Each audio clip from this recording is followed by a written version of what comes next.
প্রবাসীর না বলা কথাগুলোই আমরা পৌঁছে দিই সবার হৃদয়ে।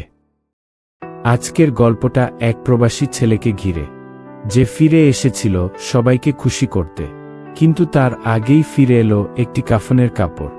উপহারের ব্যাগগুলো পড়ে থাকলো বিমানবন্দরে, আর মা বসে রইল দরজায়, মুখে শুধু একটাই প্রশ্ন, আমার ছেলেটা কোথায়? প্রবাসে গিয়েছিল সে 5 বছর আগে। এই 5 বছরে ছেলেটা দেশে আসেনি একবারও। শুধু ফোনে বলতো, মা একটু ধৈর্য ধরো, আমি ফিরব, অনেক কিছু নিয়ে ফিরব। শেষবার মায়ের সাথে কথা হয়েছিল 3 দিন আগে। সেই রাতে সে বলেছিল, মা এবার ফিরছি, তোমাদের সবার জন্য কেনাকাটা করছি, বাবার জন্য, ছোট ভাইয়ের জন্য মোবাইল, আর বোনটার জন্য একটা সোনার চেইন।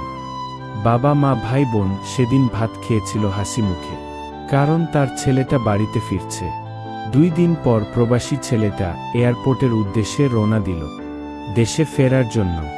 কিন্তু প্রবাসী ছেলেটার সাথে কোনো যোগাযোগ করতে পারছে না তার বাবা মা। 3য় দিন সকালে এক অচেনা নাম্বার থেকে তার বাবার মোবাইলে ফোন আসে, গলায় ভরাট কণ্ঠ, আপনার ছেলেটা যে প্লেনে ফিরছিল, ল্যান্ডিংয়ের সময় সেটা রানওয়েতে দুর্ঘটনার শিকার হয়েছে, আপনার ছেলে আর নেই। বাবা মা বিশ্বাস করতে পারেনি, বলে উঠেছিল, না, ও তো পরিবারের কাছে ফিরছিল, আমার জন্য, তার মায়ের জন্য, তার ছোট ভাই বোনদের জন্য ফিরছিল, ও মারা যেতে পারে না। এয়ারপোর্টে লাগেজের বেল্ট ঘুরছিল, 1টা 2টা 3টা ব্যাগ নেমে এলো, ছেলের নাম লেখা একটা ব্যাগ থেমে দাঁড়ালো, কিন্তু ছেলেটা ফিরল না।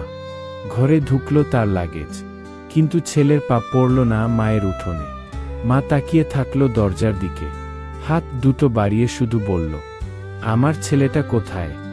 আমার ছেলেটা তো বলেছিল সে ফিরবে, সে তো বলেছিল এবার আর কান্না হবে না। মায়ের কোলে পড়ে থাকে ছেলের সাদা কাফনের কাপড়, আর উপহারের ব্যাগগুলো এক পাশে, যেগুলোর দরজা আর খোলা হবে না কখনো। ছেলেটা ফিরেছিল, কিন্তু জীবন নয়, ফিরেছিল শুধু শূন্যতা, কান্না আর কাফনের কাপড়।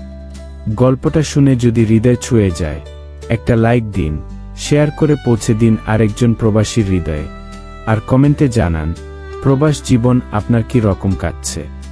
সব প্রবাসী ভাইদের প্রতি একটাই অনুরোধ, যতই ব্যস্ত থাকেন না কেন, মাঝে মাঝে পরিবারের সঙ্গে যোগাযোগ রাখুন। একটা ফোন, একটা খোঁজ অনেক কিছু বদলে দিতে পারে। নিজের খেয়ালও রাখবেন, কারণ আপনি কারোর জন্য পুরো পৃথিবী। ধন্যবাদ।